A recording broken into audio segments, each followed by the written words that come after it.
All right, we got a cute little jewelry box makeover today. We are starting with some Daydream Apothecary's paint in Blooming Lovely. That is this beautiful pinkish color you're seeing here. And I did at least 2 coats of this on there and maybe even a third color just for anywhere that I thought looked a little thin before I kept going.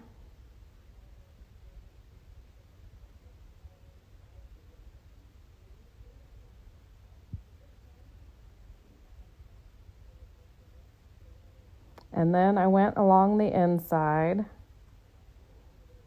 And I even painted the insides of the drawers, which I kind of wished I hadn't because that made them really, really tight. So next time I probably won't do that because they did not slide so well. And that was a royal pain in the booty. But anyway, on to the stencil. I did stencil this on there. And for that color, I used Hibiscus, which is also a Daydream Apothecary color, which is very, very similar in color. So it's a kind of almost monochromatic look. So it's not a drastic change at all. There you can kind of see it while it's still wet, but once it dries, you can see there's not much difference. And I also did the little drawers with that also.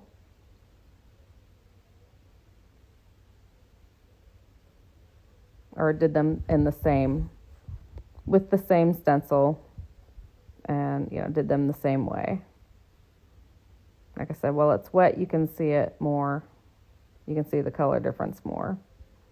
And then our next step is putting on this transfer. And you can see I'm trying to cut it uneven because I don't want it to look choppy and like a straight line. And then I'm just using the applicator stick that came with it to rub it on.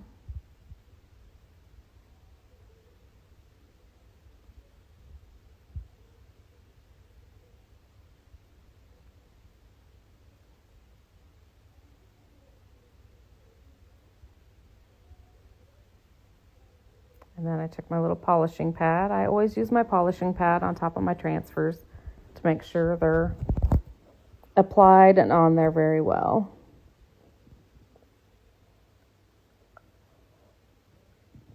And I also did the fronts of the little drawers again with the transfer also.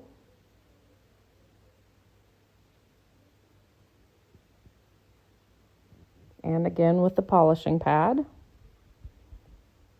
And then you can see what the top looks like with that kind of chevron stencil below and the gold transfer on top. And then I'm sealing it with Daydream Apothecary's Dream Coat.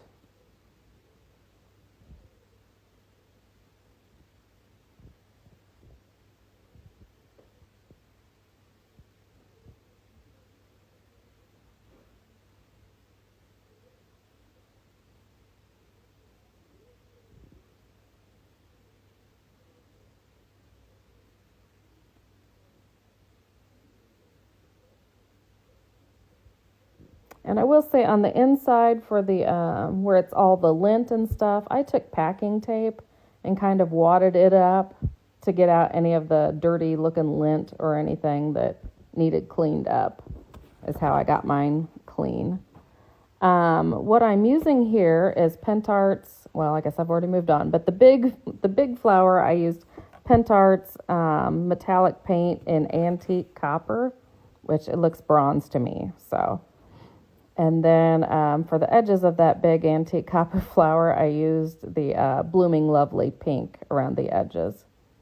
And then for the smaller flower, I used Blooming Lovely. And then I used the antique copper around the edges, but it wasn't enough for me. So I came back with Bronze Age wax.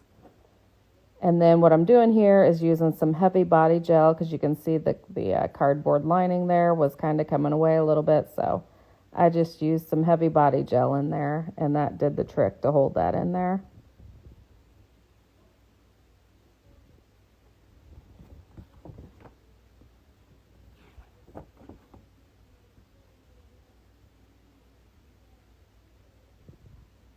And then there I'm using the Bronze Age wax to antique it, dirty it down, grunge it up, like I like. You don't have to do that. Not everybody likes that look, but that's something that kind of finishes it off for me. It's just a look that I like a lot. So I kind of did that all over, especially on the hinges on the back, on every detail, every corner edge I could find.